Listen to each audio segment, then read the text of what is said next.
Bum, bum, bum, ba, ba, ba, ba, ba, ba, ba, ba, ba, ba, ba, ba, ba, ba. Hello, everybody. How are you guys doing today? So, I think that I'm going to have a nice little new way to start our streams because I have always been a big fan of inspirational shit, right? Finding ways to inspire people has always been something that I like because I like making people happy. I make people joyful and I make myself happy thanks to that. So, a quote that I heard yesterday, and I'm not really sure who said it because I saw it on one of the memes that I see on like the reels. So, if anybody does know who said this, please let me know.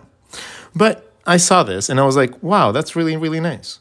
How big would you dream if you knew you couldn't fail? And that was something that I tried to do yesterday. I was trying to explain to myself, how far would I be able to believe that I can get to if I knew that I couldn't fail? Well, we just started drawing dragons because it was really late.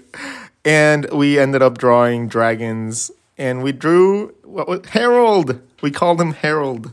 Harold the three-armed dragon. Harold the three-armed dragon ran by the sea. And then we just did dragons and dragons and dragons and dragons and dragons. And I tried to draw Toothless from memory, but I don't think it came out really much like Toothless. Then we drew Quetzalcoatl. And we just drew a zombie dragon. So it was really, really fun. Yesterday was really, really fun. On our morning's little stream with Wes, he went over what I call the rod gun method. The rod gun method consists of a bunch of different rules in its entire body system that I have developed. So I'm going to walk you guys a little bit through it so you guys understand it. And I'm going to explain every detail from head to toe so you guys understand a little bit better as to how I use it. This is a method that I have developed through drawing anatomy for, I don't know, the last 2 years straight. And it has been progressively working itself up from what I used to call the mask method, because I used to draw a little beanbag inside of my heads because it gave me the mapping systems that I needed. It gave me my eye sockets. So I would be able to draw my eyes within this space.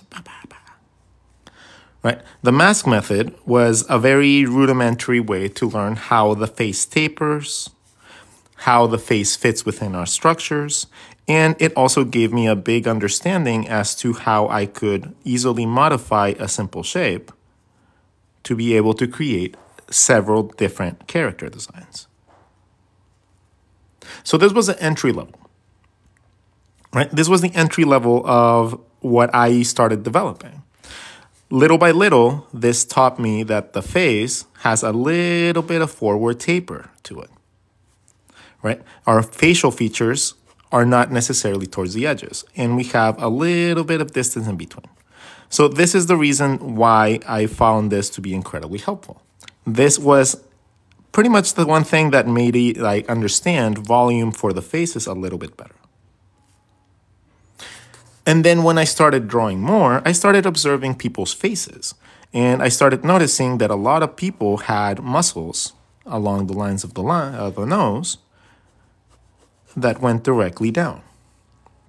I also noticed that if you followed those lines up, you would get to where the eyebrows would go. And then if you followed a base little triangle here to the side, you got your cheekbones.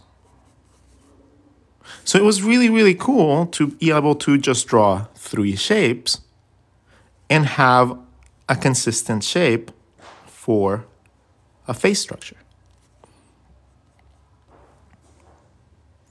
Learning how to maneuver around this took a while, and learning how to manipulate these shapes to make it look really good in different concepts took years to be able to actually get to the point where I'm confident enough to be able to use this for several different things. Right? Understanding how this can apply to different things is awesome. Now, the actual concept of the rod gun method gives you access to understanding where every part of your body goes. it leaves you without any real guesswork. And let me change the eye back because otherwise it's going to look weird. Harold, we tried to draw a llama yesterday. So we're going to leave the llama there because the post-it is there. And we'll just draw the eye normal.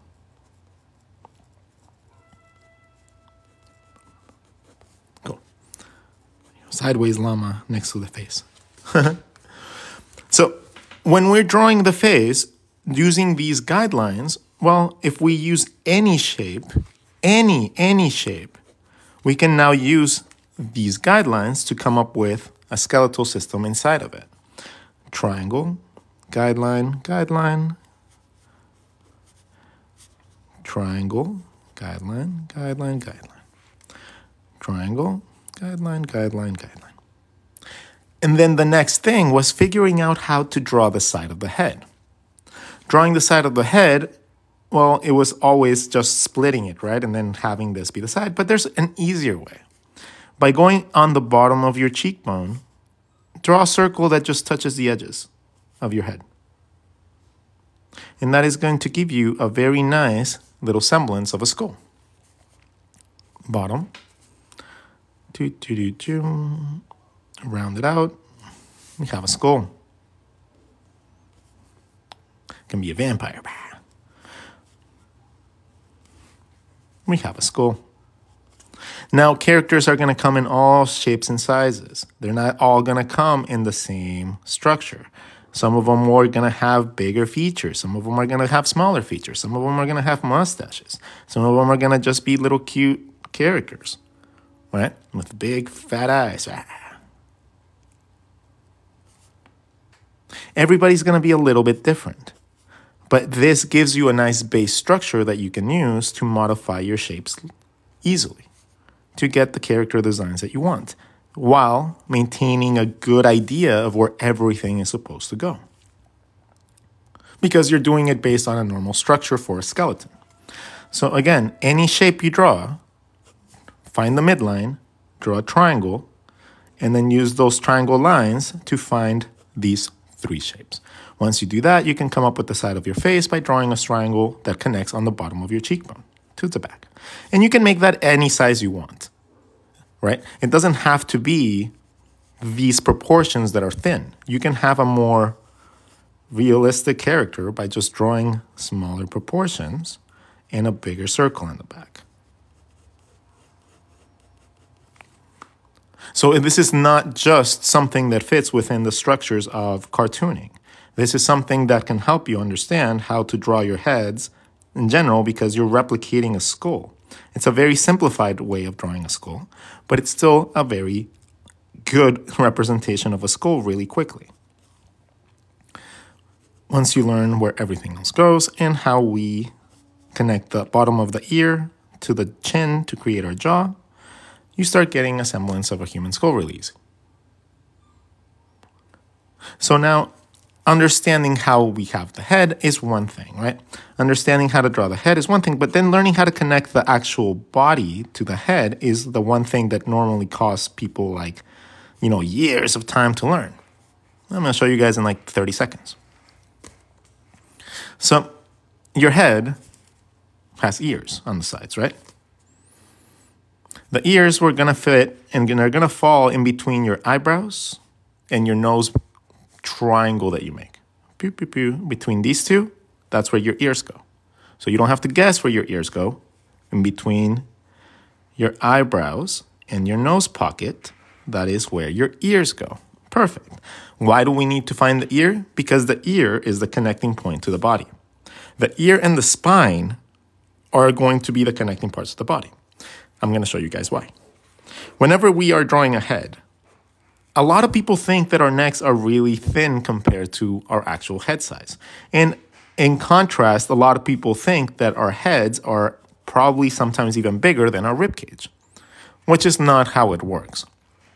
Okay? Our rib cage, if you're trying to go for a normal character, your rib cage is going to be like an egg. The top is going to be a little bit more small than the bottom. You're going to draw a little circle at the top of that. Draw a little circle and the top fourth of your head, maybe. maybe at the top fourth.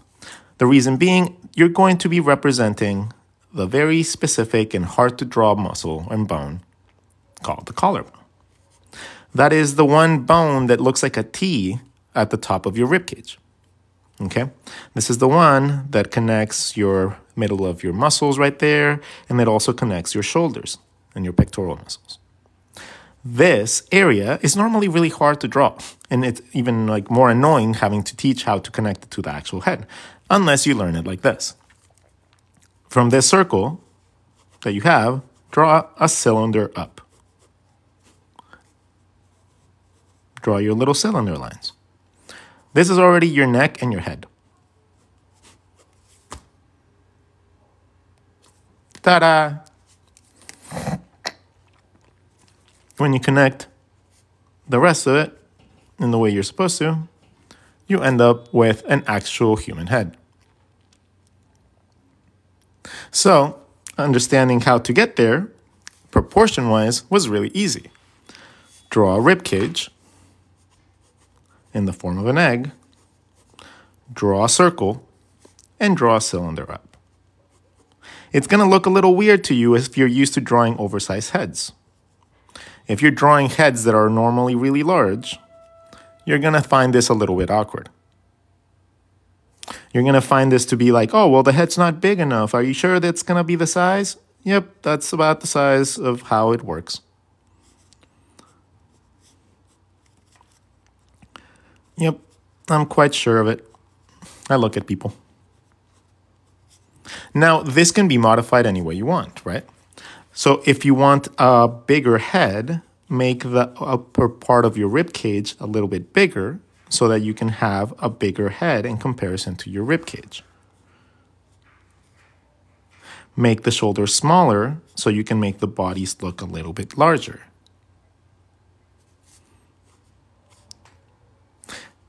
You can taper the lines from your ear down to the cylinder to create a more slender look. So you're not stuck with these super big, thick necks. If you take the bottom of your ear and connect it to the edge of that cylinder, you're going to have necks of any width, and you're not going to lose your connecting point. That is the most important part, not losing that connecting point. So from the bottom of our ear to a little circle,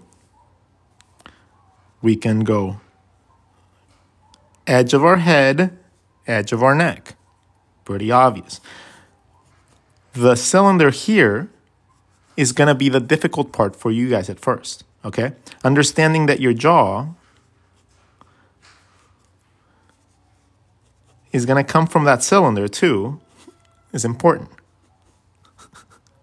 So you have the ability to draw a shape into that circle. And then you cut off the jaw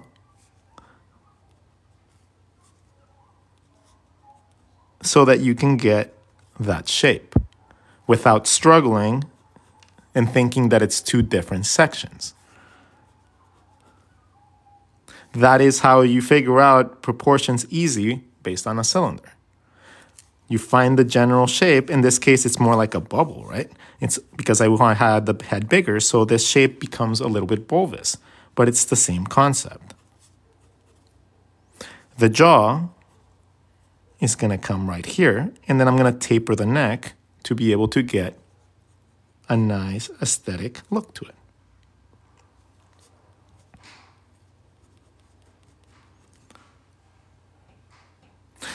Once you have that understanding of the neck, now we need to connect it with muscles.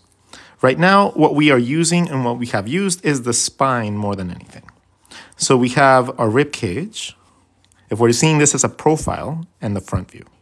As a profile, you're going to end up with a little flat side of our face, of our rib cage is going to be a little bit flatter on the part where the circle is. So as a profile, you're going to see that the peak of your back, this is the back of your spine.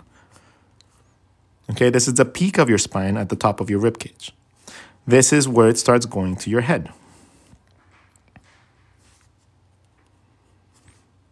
Any volume that you draw in front of that is going to create a very easy semblance for the volume of your head. And now, since you have a back of, this is in the back, right? This is in the back of your body. Your spine is in the back. Your spine is in the back. Not in the front, it's in the back. So if it's in the back, the volume going forward means that the rib cage has to have some volume coming forward. We use that circle as the volume. And then this is the front of the neck. And you just decide at what point in our actual jaw you want to taper it to. And that is how you can also come up with volume and come up with our spines. When you have a problem drawing a pose, draw your rib cage like this, draw a little stick coming out, and then position your head in any direction you feel like.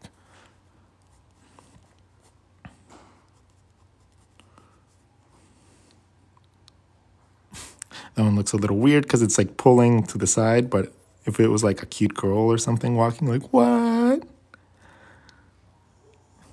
Just like super serious. What? Okay, and then the last detail is going back again to our ears. From the bottom of our ears to the middle point of our rib cage, of our collarbone, you connect the ear to that collarbone, separating the neck into 3 different sections at that point.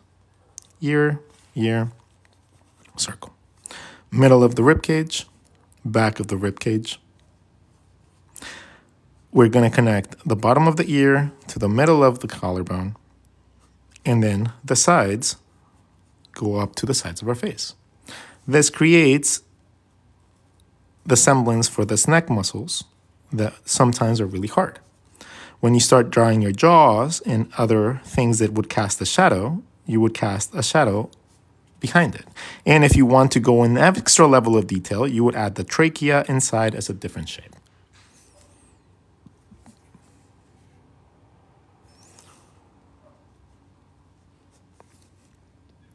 And that is how you would approach drawing necks. That is how you connect your head to your body. And when it's drawn at a normal speed, it's more like this.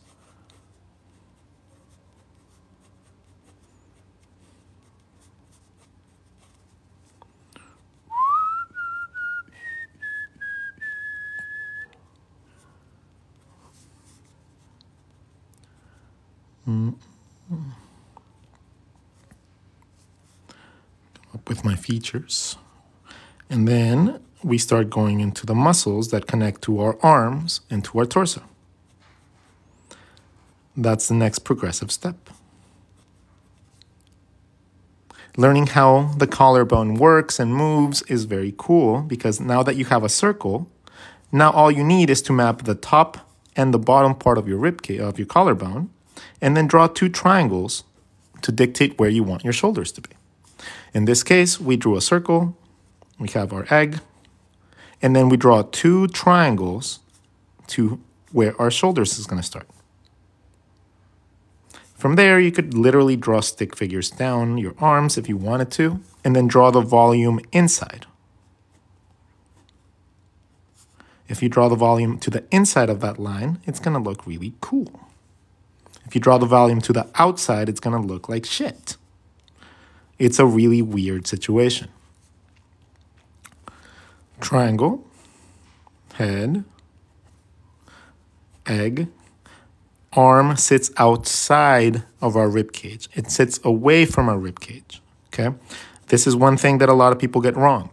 Your arm is not coming out of your body, as in it's not coming out of your rib cage. It's not doing this, okay? When you do that, you eliminate the possibility to draw these muscles on the side. You take away your collarbone because you don't have space for that. Yeah, it might look cute, and it's really easy to do for like simple characters, like super cartoony ones.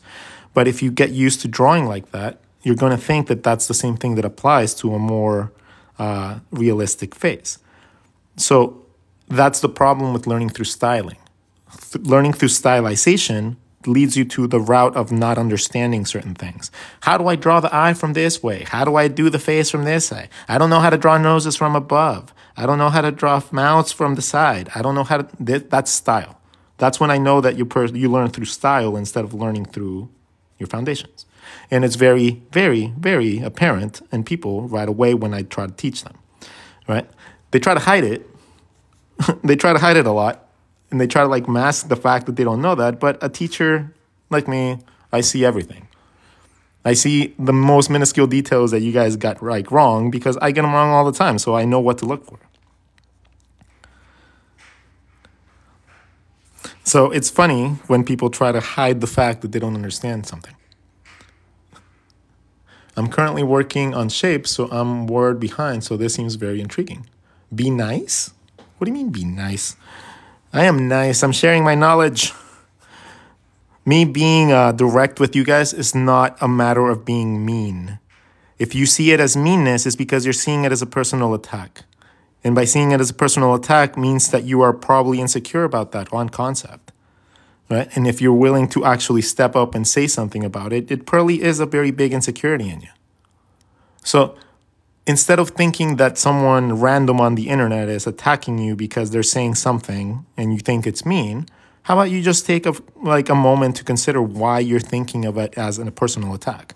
Why is it that you feel so completely attacked, faltered by just a simple thing somebody else says? So I'm just being honest because nobody says that to you guys. Nobody tells you guys these things. And that's why you guys are always going into your fields and, failing because you guys don't know what to expect. If you know what to expect, you don't have to worry if you're doing the right thing or not. You just know. So don't consider it being mean because I'm not trying to be mean. I'm not trying to be an asshole. I'm not trying to be a jerk to you guys. If I wanted to do that, I wouldn't be here trying to share my knowledge with you guys. No, these are cheap pens, dude. So being honest sometimes comes off as being mean to people that take things a little bit too personally because they see themselves in that situation. They see themselves as like, oh, well, I'm the person that you're talking about. I'm talking as a general into population. I'm not talking of a particular set of people or even specific people in the group. So that's how I can tell how people think. It's all about psychology.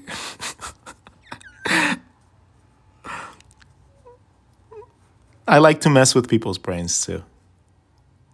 So I have a very big passion for body language and learning how people react to things. So I've always been a very observant child. I was a very observant child. I was a very quiet kid, but I was very observant. And you observe mannerisms in people when you are an introvert and you don't like dealing with people. You learn to essentially manipulate situations in your favor through social stigmas, right? Like I have learned very easily to use things like guilt and, surprise and stuff like that to be able to get out of situations really easy. Like I don't like being around human beings. So I have mastered the element of leaving parties without being noticed. And that is through social cues and understanding exactly where people's state of mind is and just being observant. And I've never been called out on it. Yes. You might have talked about this before, but how do you stop eyes from looking soulless? Okay, well, since as I have to do a whole lesson on eyes, I'm going to give you guys a little recap because I'm going to be filming this the moment that we get off anyways. So eyes in general come in a lot of different ways, right? We already talked about this, so I already have all the graphics for this in my sketchbook. So I'm just going to flip to that page, and I'm going to explain it to you guys there. Where are the eyes? Bring forth the eyes! The eyes come in two different... You can learn to draw them with two different steps. Okay? There's the path of construction,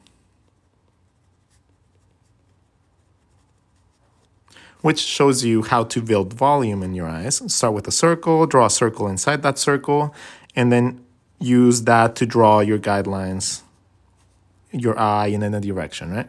You can add more detail if you want, but in general, it's just a little circle moving in space. So once you have the ability to draw a circle inside of a circle, you have the ability to move an eyeball. The eyeball is a sphere. So essentially, if you want to get spherical shapes to it, all you have to do is draw circles of different widths inside of that circle. Draw a skinny circle, draw a wider circle, and wider circles until you get as many guidelines as you want. These are going to turn into your eyelids. These guidelines, these hemispheres, are what turn into your eyelids. Okay? So, learning how to draw your basic circles inside of a circle has now given you the ability to see eyelids. Now, this is the path of construction. Now, let me tell you the path of detail. The path of detail is actually really easy because you essentially just keep on adding circles and an overlap. So it comes down to 5 circles and 1 overlapping line. So you go, now circle number 1 is your eyeball. Circle number 2 is the colored part. Let's draw with color.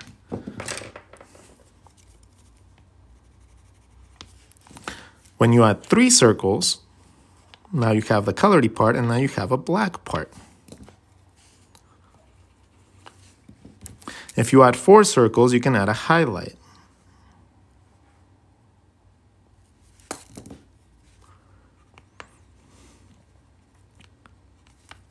We just talked about this, right?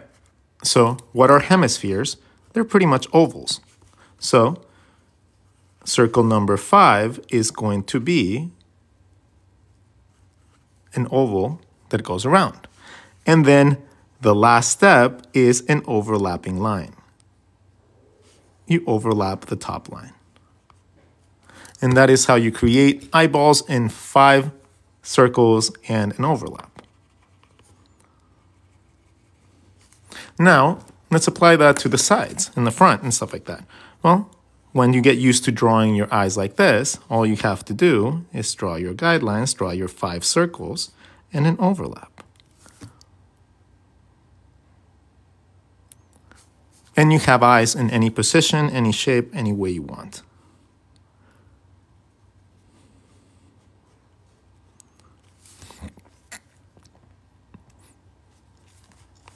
So, in general, you can do it like that. Once you get good and you understand that these are just curves that we're drawing, right? We're all just drawing curves.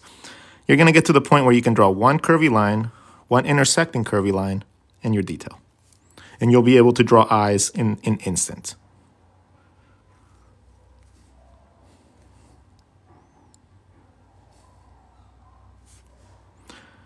Curvy line, detail. I can add eyelashes and all that stuff after. Any sort of detailing that I want, I can add it afterwards. And even if I wanted to make a more realistic one, those overlapping lines give me my tear ducts and my eyelashes. So I don't have to worry about needing something with much more detail. That eye will suffice for a very large amount of variety of levels. And the more anatomy you learn, it just makes everything look better. So it's going to be a measure that you can use to draw anything from a simple eye, like a little editorial cartoon eye, like, hey, all the way up to a more realistic eye, because they're all falling under the same concept. Okay? Your gift goal is what? Is unavailable. What do you mean? So change the gift? All right.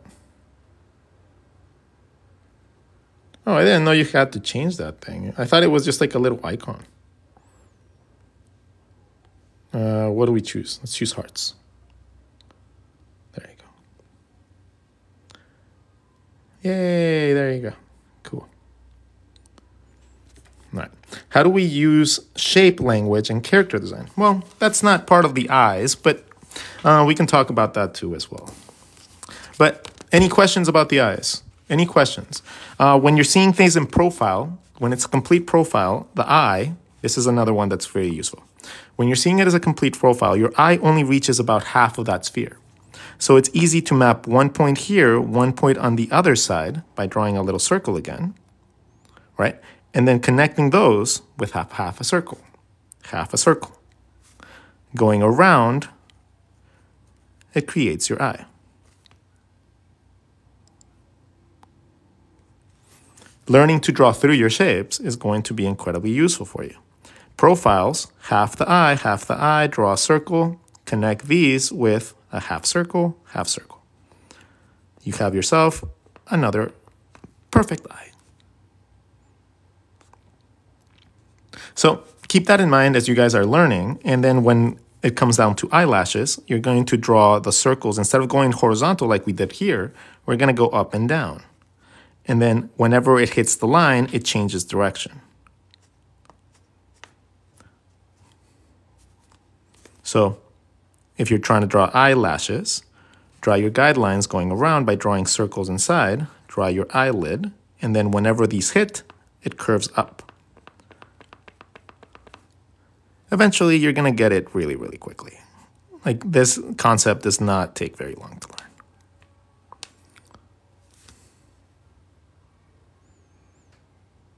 learn. The Baymax. We were trying to draw goat eyes. I think eyes, like goats have really interesting eyes. They have like, in llamas, I think, and camels. They have like these really weird eyeball shapes. So I was trying to represent that. But it looked like Baymax. All right, so let's see. That was eyes. Eyes was a good one. Realistic eyebrows is about drawing all the little details. It's not just drawing a line. If you want to draw realistic eyebrows, you need to draw the flow of the hair and learn how to use your penmanship to not make it look messy. Learning that little stubble of hair or little tiny ones as opposed to also long ones can also happen. And it's a matter of understanding how to do that without any line work too, because a lot of that is mostly color and just contrast. So in reality, in real life, there's no lines, right? There's no lines in reality. So when you're trying to draw more real, you need to eliminate line work. If you take a circle and you want to make something more realistic, you need to eliminate those lines by adding contrast around it. A lot of the times people use just black or charcoal to be able to create those feelings. And then when it combines that with your proper shading, you start getting a feel for more realism. There's no lines within realism. So everything is either a shade or a tone. And getting better at that just takes a long time because you need to master how to shade basic shapes and then learn how all those basic shapes combine with other basic shapes and overlap within other basic shapes. And that is a very arduous task because not everybody can see that, right? Being a realistic artist is not just about adding shadows to things. It's about understanding how to eliminate line work and not need it. So people that see blocky shapes, like blocks, instead of seeing lines, they see blocks. They are much better suited to do realism. People that see line work are much better suited to do illustration work, like editorial work, comic books, animation.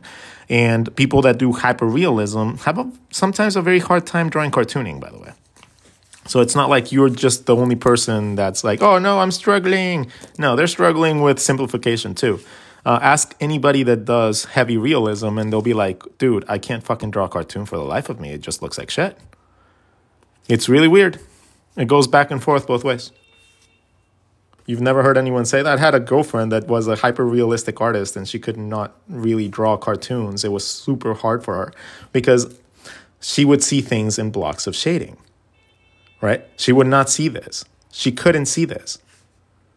But I couldn't see the way that she did her shadows either. So it was really, really cool. Thank you. Try NR6, please give tips on how to deal with art block. See, the one thing I always tell people with art block, okay?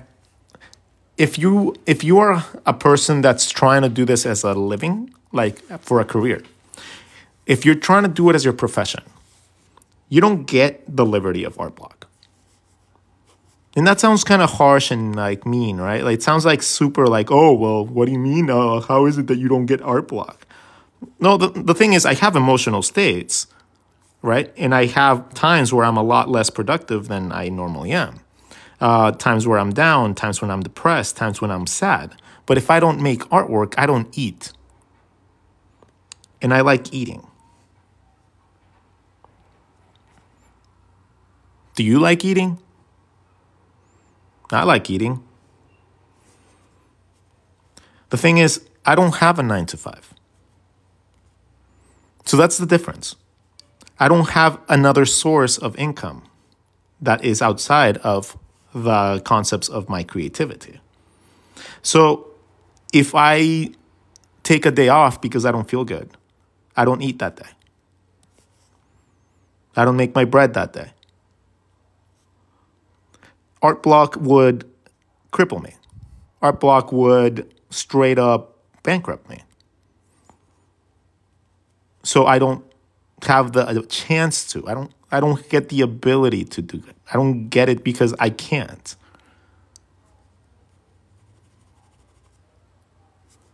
Does that make sense?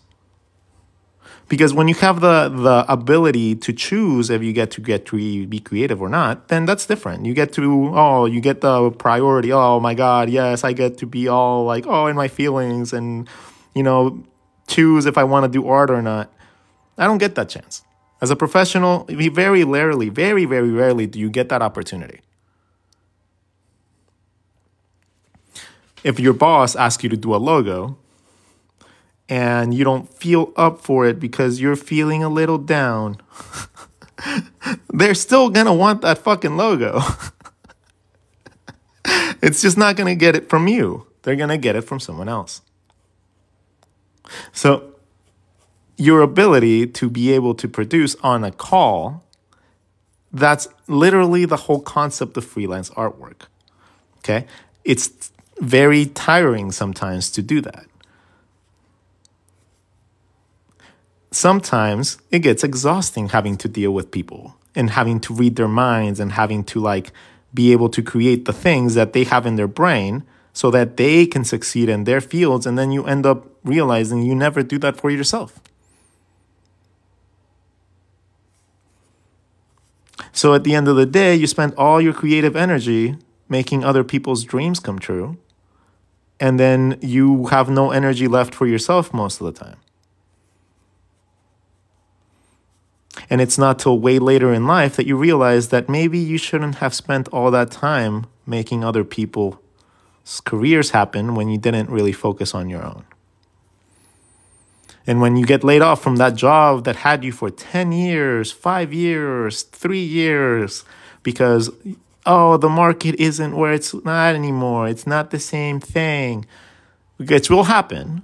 It will happen because most companies, the more valuable you become as an artist, the more of an liability you are to them because you cost more, right? And a lot of people don't value that.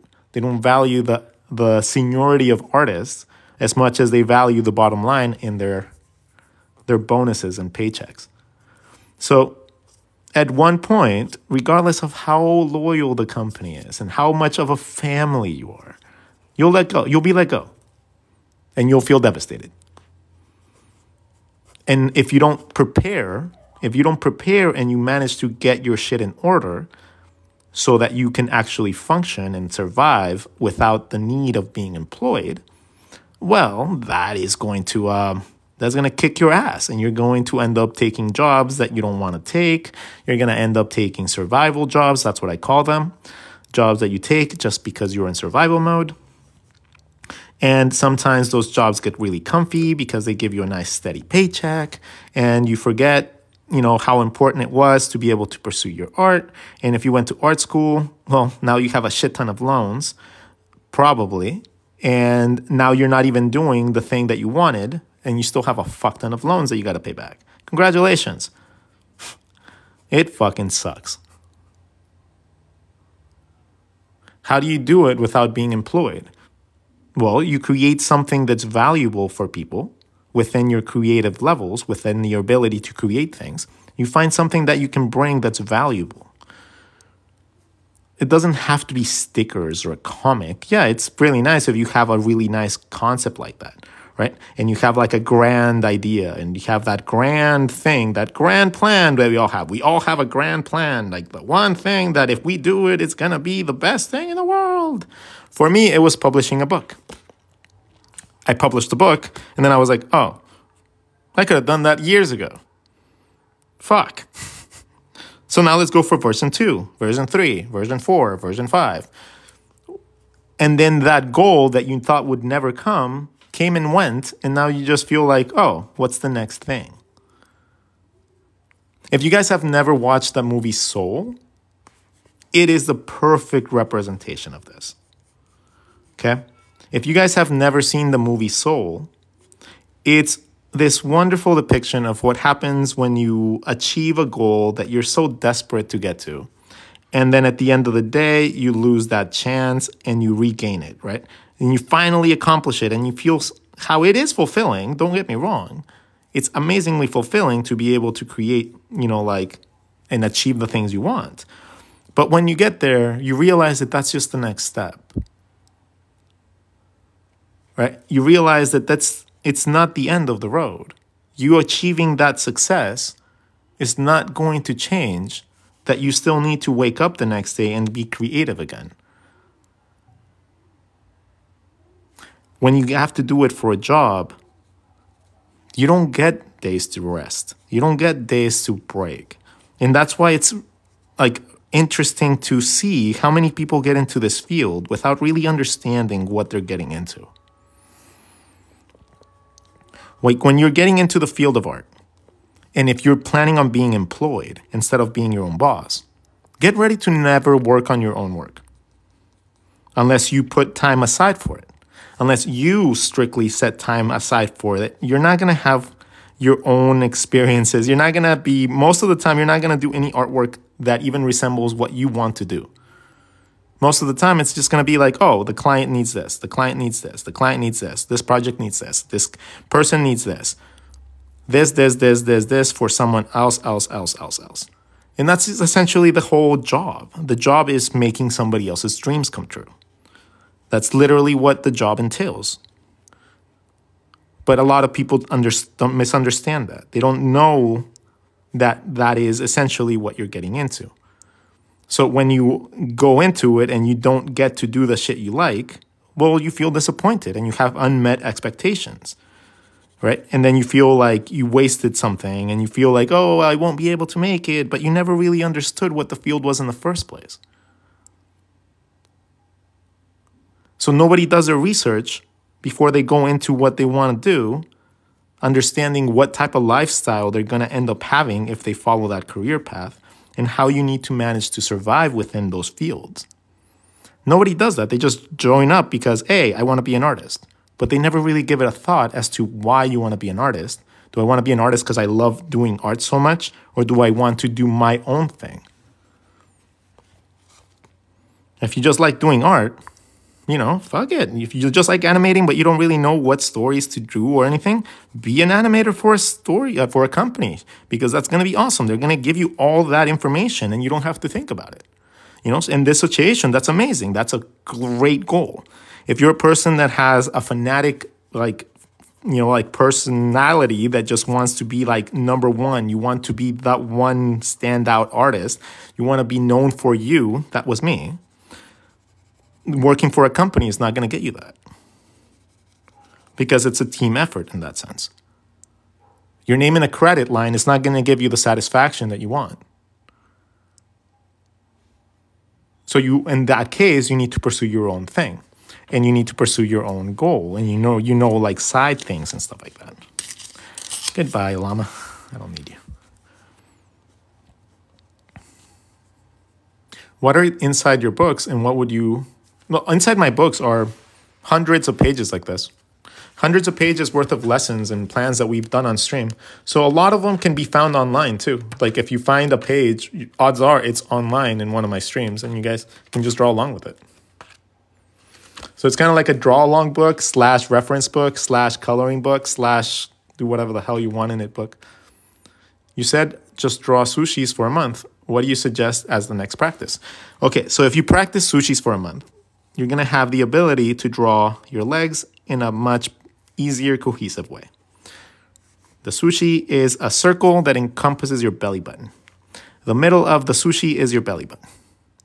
Then you're going to draw 2 sushis from the edge to the middle. So from the edge to the middle, leaving a little space for your goodies.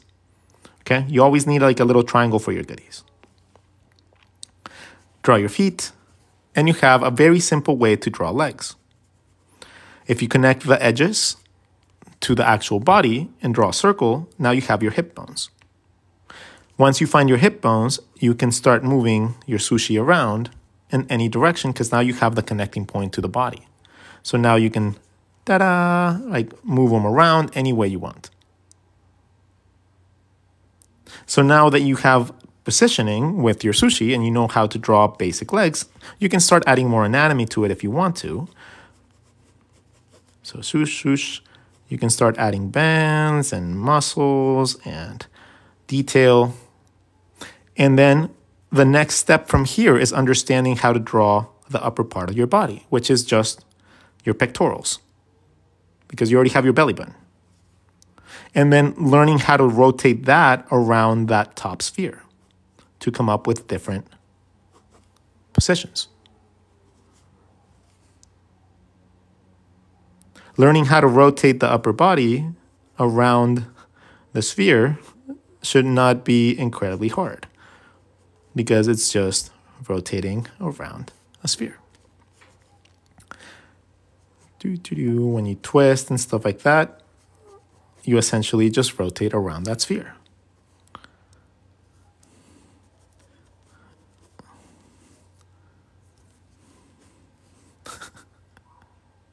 You said you were going to over shape language and eyes.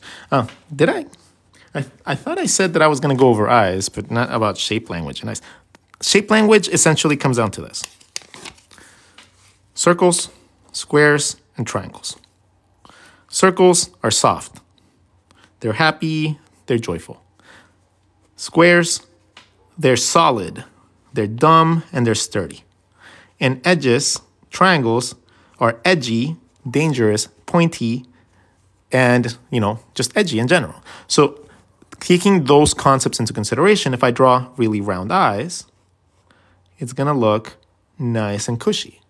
If I draw eyes that are a little bit more blocky, it's going to look a little bit more stable and grungy. If I draw things like triangles, it's going to look more villainous. It's going to look a little bit more dangerous. So that is essentially how you would use your shape dynamics or shape language within the structures of character design for eyes. Understanding already that it's only one curvy line and then another curvy line underneath allows us the ability to know the eye's basic concept. Now, I can make that boxy by making that line instead of curvy, I make it boxy. And now I can draw boxy eyes. If I want to, I can make that sharp line, 2 lines of the triangle, and close it off with another line, and then I have triangle eyes. It's the same concept, just applied differently from circles, from the base knowledge, then we can stylize any way we want. And eventually you'll get to the point where you can draw really weird shapes, and you'll be able to draw eyes from that too, coming up with your own styling.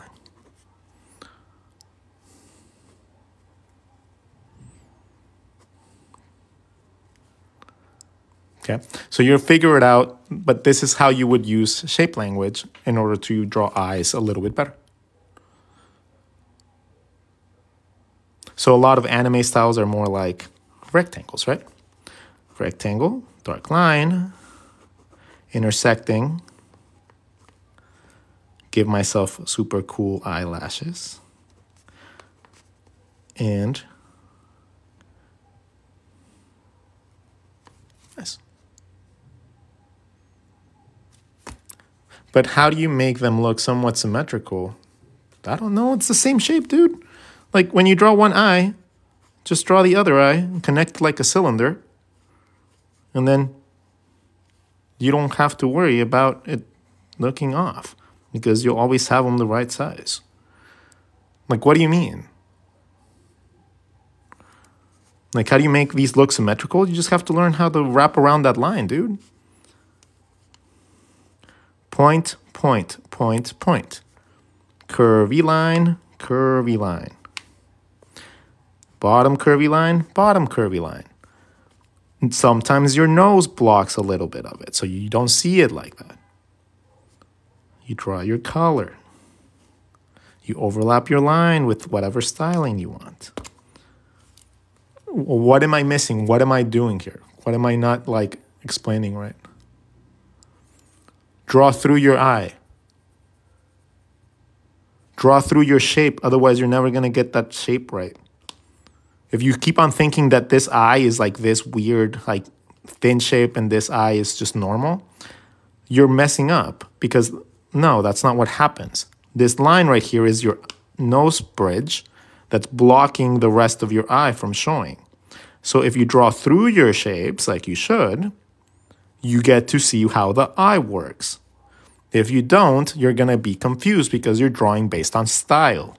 You're basing it off somebody else's rendition of simplification instead of actually drawing through your shape.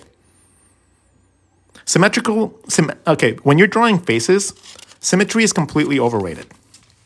Completely overrated. Like when you're drawing faces and you're drawing a front face, stop drawing both of your eyes the same. Like, why would you do that? Like, nobody really has that. Like, eyebrows aren't always the same. I always like to draw them slightly off. The eyes, sometimes one eye is a little bit more closed than the other because the eyebrow is a little bit off. So a tiny, tiny bit of differentiation can make the character look like they're alive. Tiny, minuscule, right? Very minuscule level of differentiation, but now the character looks like they're raising their eyebrow, giving it a more semblance of motion. Same thing with the nose bridge, the nose canal. I'm not going to do the nostrils the same because then I can actually give the character a little personality. The mouth doesn't have to be symmetrical because our mouth moves. We don't have to draw everything in the same place. Okay? Especially with the features. If you keep doing everything the same place, it's just going to look like boring. Ugh.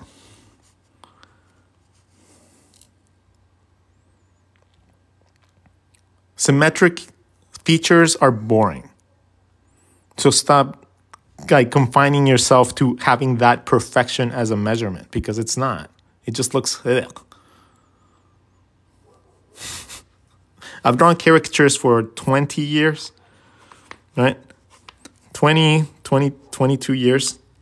So symmetry is the most thing to do when it comes down to drawing heads. Like, it's just makes the drawings boring, lifeless. I can draw things with just super simple details and make people smile and laugh and stuff like that because it doesn't take a lot of stuff to make a rendition of a face happen. You just need to know where to place things.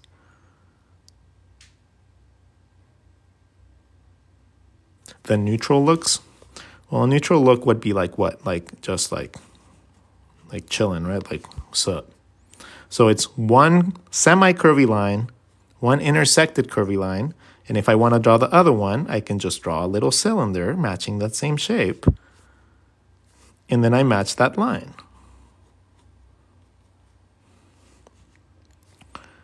Add my nose, in between. Sometimes it'll cover it, sometimes it won't. And you already have your eyelids as well, because that upper part of that circle is your eyelid. The lower part of that circle is your lower eyelid. Your eyebrows come right at the top of your eyes. And that is how you would draw that part. Does that help explaining why symmetry is kind of like, ugh? Anime always makes their symmetrical. Okay. No, they don't. No, they don't.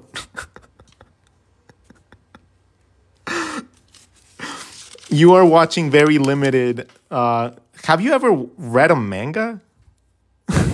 Like, have you ever seen a manga? Like, how often do you see symmetrical features? Yeah, you see them like scaled to the right size, and that just comes from proportions. But you don't really see any things that are just always the same. It's always like one eyebrow down, one eyebrow up, right? They have like hair that's bigger on one side than the other. They end up like having like super like interesting mouth shapes. They normally have super simple noses. But in all reality, very few times do you have like perfect symmetry in a scene.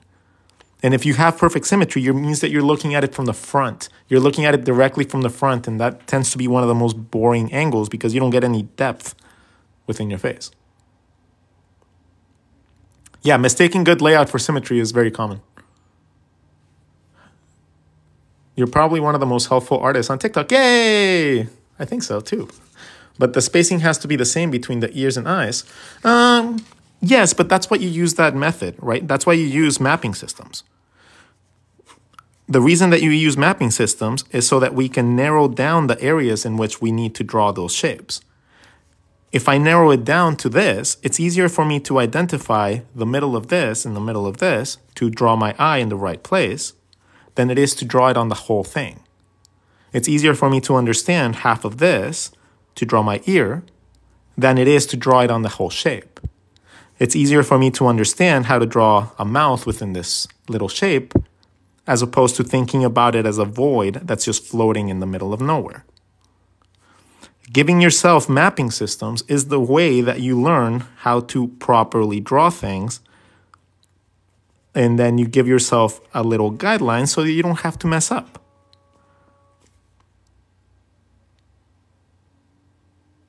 Any tips on finding your art style? What if I told you you already have an art style? What if I told you that the art style you have is your art style, but you just hate it? And so you don't want to say that it's your style because you don't like it. You want to have somebody else's style. But your style is not just something magical that just pops up into your existence. Your style is a combination of your knowledge. So your knowledge about perspective, your knowledge about anatomy, your knowledge about any given topic, let's say pandas. Whatever topic you want to be better at, you need to have knowledge in order to do that. If you want to be better at cars, you need to have knowledge about cars. You need to know what cars have. You need to know how cars function. You need to know the angles, the things that actually make them work.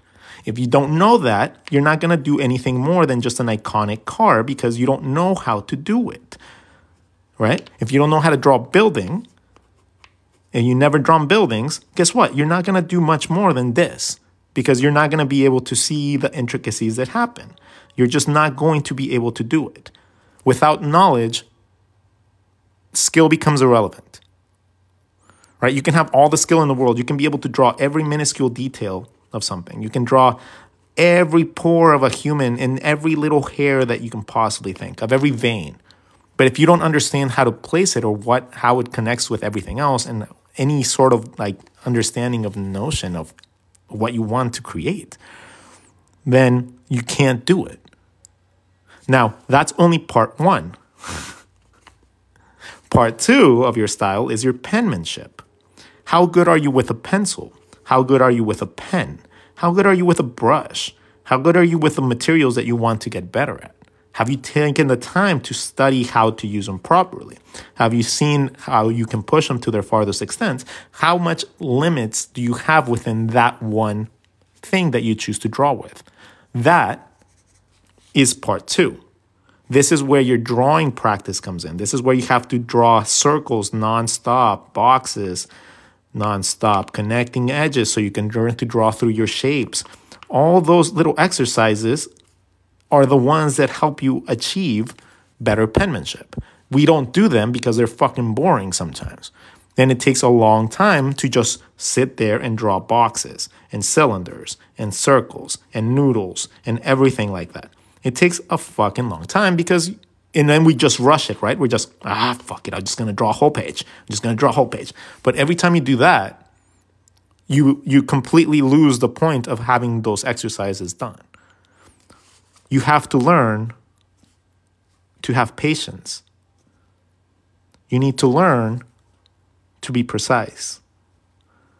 You need to learn that if you do that and you take time, it's going to take a while, but eventually you'll be able to do these lines even with a pen without erasing, because your penmanship will have stepped up 10,000 times more than anybody else that doesn't do these. A lot of you guys wonder how I'm doing these things in pen. How am I doing these things in pen without just making it completely messy? And it's because my penmanship is pretty good with just a ballpoint pen, because I've been drawing with it for a long time. I know the limits. I can sketch lightly or I can sketch heavy. I can make thin lines disappear by adding contrast because I know my tool. So a lot of the times when you guys see sketches, or when you guys see finished illustrations, you guys don't even see the lines that I used to sketch with because I hide them, because I know how to use my tool. That's what he said.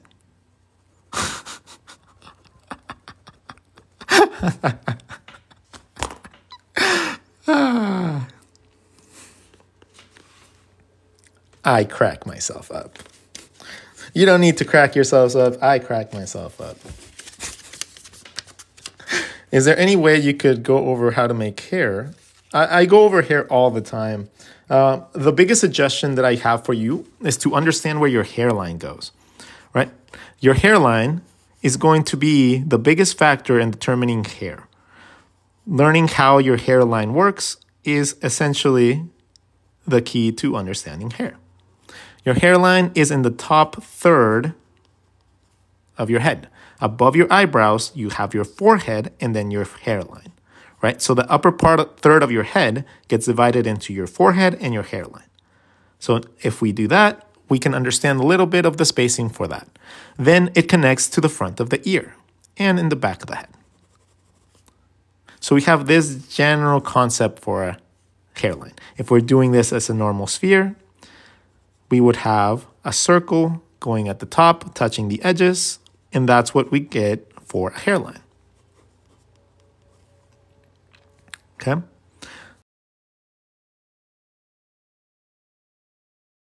Once you find your hairline, the hair is always going to go up and then be affected by gravity. Hair always goes up when it's short, right? It's just like grass. It just goes up. When it gets a little longer, it still sticks up, but it starts getting affected by things like wind and gravity a little bit. The longer they start getting going up, and then they fall down. And the longer they get, the less that lift happens because more weight is pulling it down. So, but the hair always goes up and then comes down. You can tell me this artist never drew Pac? Who the fuck is Pac? Choo, up and then down. Ta-da! Oh, I've drawn people of color all the time, dude. Like, what are you talking about? Why is everybody always so, like, adamant to, like, try to feel like the person that's teaching them does not know something? Like, are you guys that traumatized where you have to be the victim because you want to like make the person look bad or something? What is it that you think that makes me not be able to draw people of color? Is it because maybe you don't know how to draw other ethnicities and you are trying to like, like kind of like cast that upon someone else so you don't feel as bad? Like, or what is it? Like, why is it that you feel so inclined to think that I can't draw something? You're a silly man. You're a bitter man or a bitter boy. Understanding how races work in different people, it's a matter of understanding how your jaw and your nose and your structures work, right? A person that has more African American descent is going to have more lips. Therefore, from your skull, you're going to have more volume going up from your teeth line. Therefore, your jaw is going to be pushed forward a little bit. And normally, your chin follows along with that. You also have wider nose that normally is a little bit more round. So you end up in a situation where a character has a different type of facial structure than a person that doesn't have that. A person that has a nice fine nose and not that big of lips are going to have their structures a little bit closer to the actual bone. So again, don't punch me in with your ignorance, please. You can go call out anybody else you want, but I'm an art teacher, man. You're gonna just look dumb.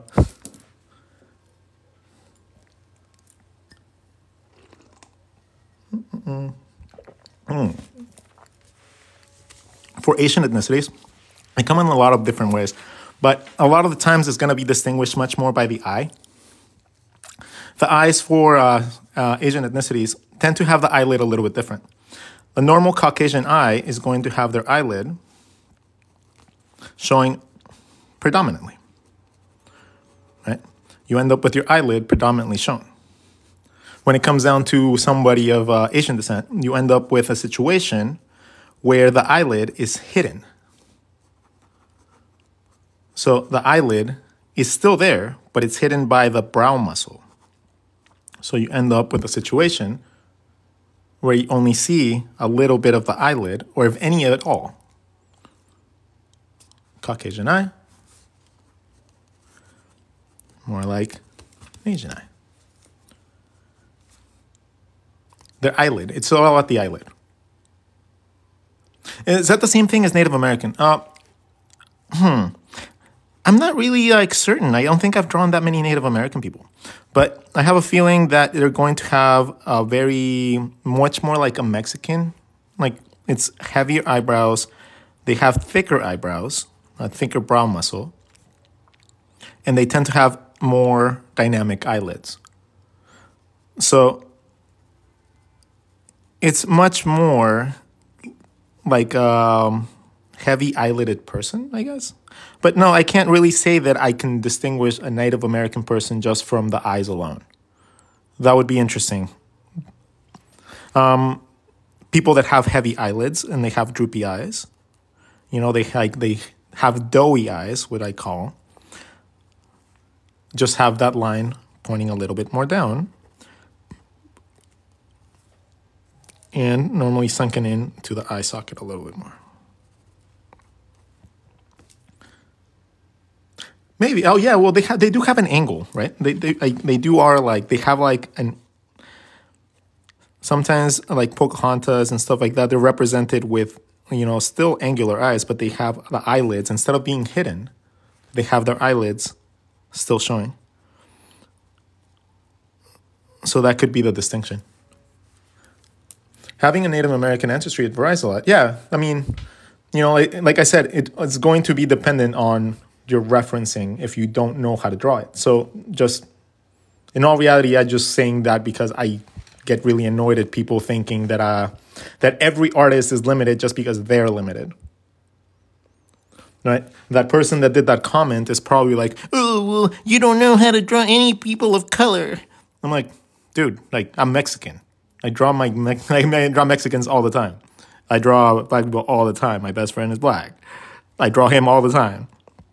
Like, you are just a little ignorant, sad boy that just wants to create chaos. And it's okay. It's okay. You enjoy your trolling.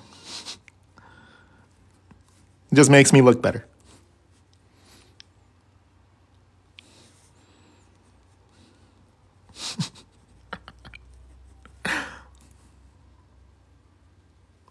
Will there be a lesson on mouth expressions? Let's see. If we are gonna, yeah, we should do a video on that too. Mouth expressions would be a good one because mouths are really easy. You draw the bottom part of your upper lip, the inside part of your bottom lip, and then you give volume. And that's how you can draw mouths really easy. So the bottom part of your upper lip, the upper part of your bottom lip, which creates a nice intersecting line again, kind of like the eyeball, right? The eyeball was a curvy line that intersects. And that's how you draw an eye. A mouth is very similar. You intersect those lines, create negative space for teeth, and then you give volume instead of eyelids. So the mouth is very easy. Just people overcomplicate it.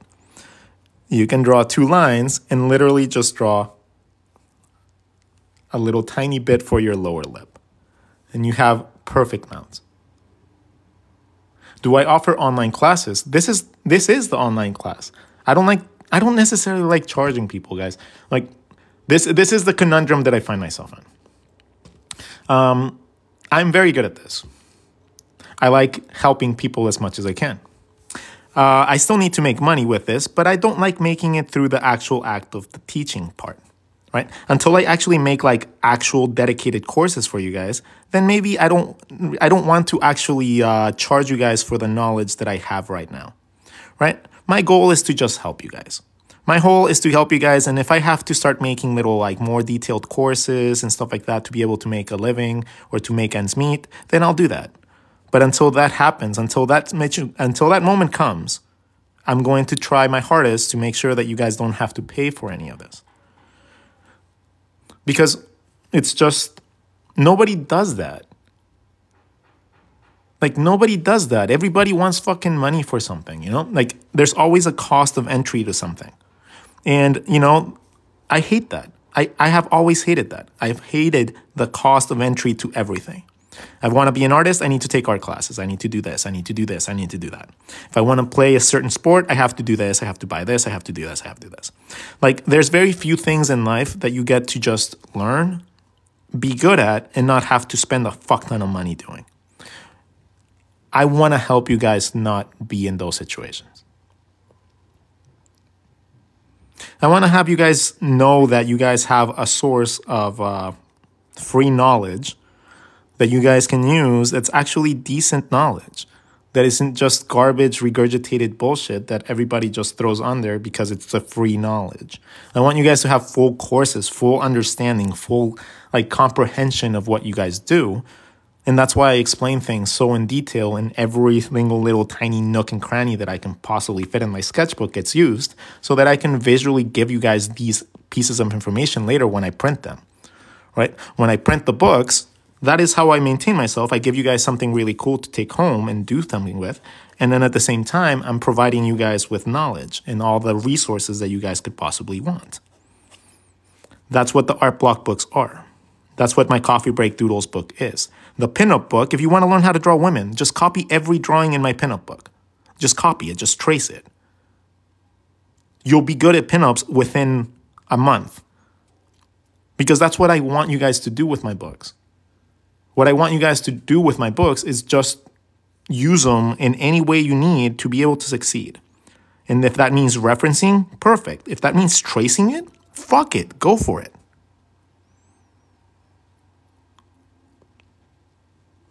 You know, that's why I put them out there. I didn't put them out there so they look silly, pretty in a bookshelf. I put them out there so you guys can actually make use of them. How do you get such clean lines? By drawing with pen a lot. Drawing with pen is probably the best decision I ever did. Like, leaving pencil behind and then accepting my mistakes, accepting the things that I make wrong, and accepting that I'm not going to draw a perfect line every time. Eventually, it'll get to the point, like my goal is to train. I'm training myself to draw things like Kim Young-hee. Is it Kim Young-hee? Like, what's his name? Mr. Kim, like Master Kim. I forget how like his name is. I'm sorry if I mispronounced it. It wasn't my intention. But yeah, I want to get to the point where I'm a master like him. I want to be able to draw entire scenes just from nothing. Like I want to be able to get to the point where I can just draw entire scenes doing fun things with people in cool, awesome perspective and not have to worry about anything except the storyline. I figured that it's going to take a while. It's going to take years and years of practice to get there, but eventually I will because I'm putting every single step forward for it. So it's not a matter of when. It's not a matter of if. It's a matter of when. And that's how I see my life. Like, it's not a matter of when I'm going to get there or if I'm going to get there. It's a matter of when I'm going to get there. It might take 10 years. It might take 20 years. It might take my whole life. I might not even get there, you know, but that's not how I think. I think I'm one of those people that think in years and lifetimes, but I live in the moment.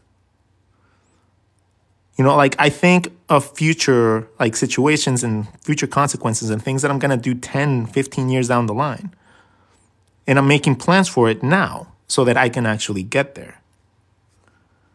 If I don't, a dream is only a dream until you take that first step towards a goal to get there.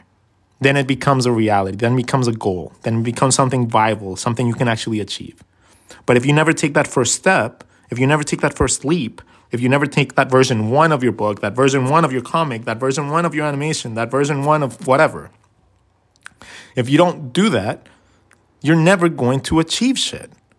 You're always going to put it in the back burner. Oh, I'll do it after I do this project for this client. I'm going to do this. I'm going to do it right after this trip. I'm going to do it on New Year's. Yeah, I'm starting new. I'm starting brand new. How many times have we said this shit to ourselves? How many times do we say that crap to ourselves? Even on a daily basis. Oh, I'm going to do this today. I'm going to do this today. And you don't do it. Oh, no, it's okay. I'll just do it tomorrow. I'll just do it tomorrow.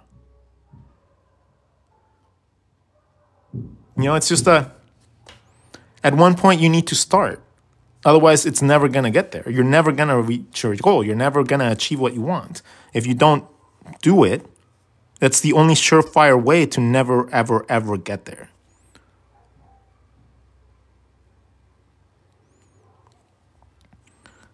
So my suggestion to you guys as baby artists or people that are in the industry that have felt stagnant, what I want you guys to do is to really think of the things that you love about art. Take a couple minutes, a couple hours, really delve deep into your brain and tell yourself, why do I do what I do? Why do I want to keep doing what I do? Okay? How do you use what?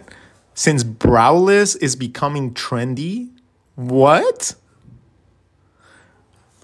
People are going browless? Really? Is that a thing? Do people shave their eyebrows now? Wow, people are weird. But it doesn't matter if you have eyebrows or not. But check it out. Those guidelines that we draw is not for your eyebrows, it's for your eye socket.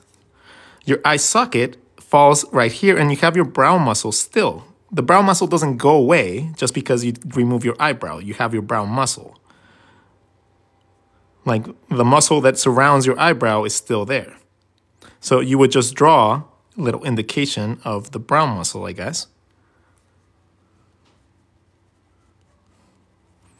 And are they going like hairless too, or is it just bald? So you just draw the volume for that section. And that is how you draw a browless person, I guess.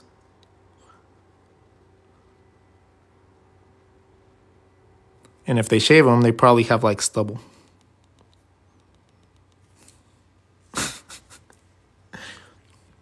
Okay. We can teach foreshortening as the last thing today because our page is completely full. Foreshortening in 60 seconds or less. You guys want to know something really cool in less than 60 seconds? I love showing that in like super quick time. Yeah? I draw digital too. You guys can check out my work. If you guys want to see my actual finished work, go to rodgon.com.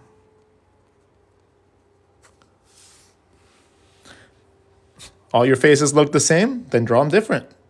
Stop drawing the same shapes. I mean, you know the problem. You just told me the problem. You just told me the problem. So if you're drawing the same things, change the size of the mouth, change the size of the eyes, change the size of the proportions. You have the issue.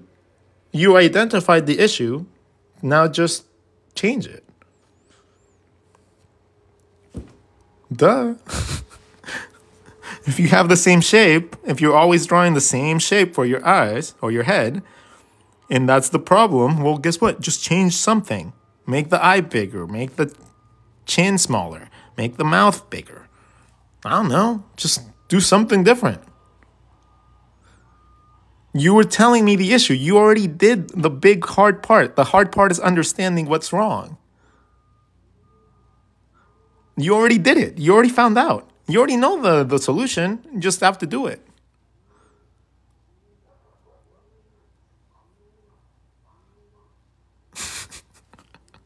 Okay, foreshortening. I'm going to teach you guys foreshortening real quick. Okay, so foreshortening is the concept of bringing something forward in space from a flat plane. The way that I like to teach it is like this. Let's start with 3 circles. We'll name the circle in the middle our mid-circle. Okay, we're going to give it a color. Now, if I want something to look like it's going in the distance, the easiest way is to draw a cylinder, right? If we draw a cylinder and we connect the points, this gives us the concept of distance. If we make it bigger, it makes it look like it's coming towards us. If we make it smaller, it makes it look like it's going away from us. That is a very basic concept that we can learn to adapt. Using this, we can also move these circles around. So let's say that we have our initial circle here, we have another one here, and we have another one here. By changing the size of it, now this one looks like it's coming towards us. Right? Just by connecting the edges, I can tell that this one is coming a little bit closer to us. Now, when we involve this and we start covering these with each other, like overlapping them, we start getting a semblance of deeper depth that we wouldn't have before. You connect that circle to this circle, and it creates an overlapping line, creating a surface that gives you more depth. When you start combining that and learning to draw through your shapes to other elements of different sizes, you start getting a semblance of how to bring something in space a lot or something really back in space. Now, when you combine this notion and you start using slight overlaps, check it out. You draw your cylinder, your lines, and then don't connect the lines. Just leave a little bit of a space right there. If you do that, now you have a little noodle that goes in space. And this is the same concept that you use for your hands and your feet to be able to draw them in space. So when it comes down to drawing things like legs and foreshortening, you find your circle as your hip bone, you bring your legs forward in space by making them bigger, and you make them go back in space by making them smaller. Choose your right overlaps, and you're going to have really cool things going in and forward in space. That took a little longer than 60 seconds, but you guys get the idea. It's about foreshortening. So whenever you're going to draw like your really cool poses, now after today's stream, you guys learned how to draw your heads, you guys learned how to draw your shoulders, and now you can start using cylinders to come up with your hands in space.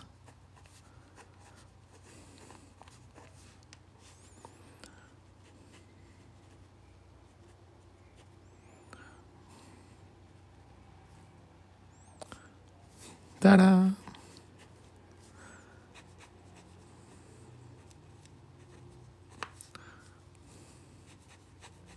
Now let's bring this one forward. See what I mean? Learning the muscles is going to be probably the hardest part because you need to learn how to maneuver like overlaps with that. But that comes later. That comes with understanding a little bit more in depth, like volume control.